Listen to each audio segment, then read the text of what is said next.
عندك النمل في الكوزينه وخاصك تقضي عليه بسرعه.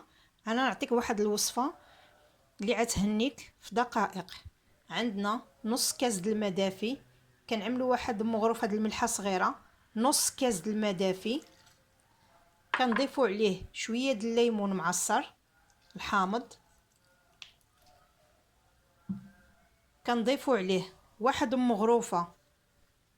مغروفه ديال معجون الاسنان، اي معجون الاسنان عندك في الدار،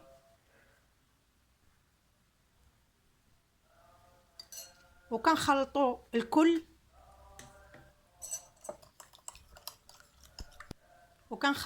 حتى كتنسجم العناصر.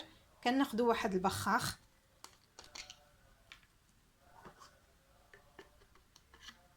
وكنكبوا فيه العناصر،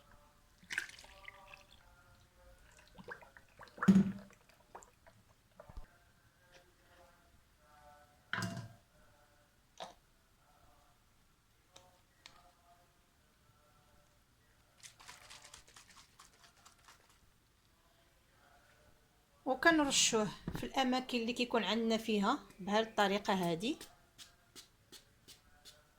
في دقائق كتقضي على النمل، بما ان النمل ما كيحملش الملح وما كيحملش معجون الاسنان والليمون، فكيكون عندك شيء طبيعي كتقضي به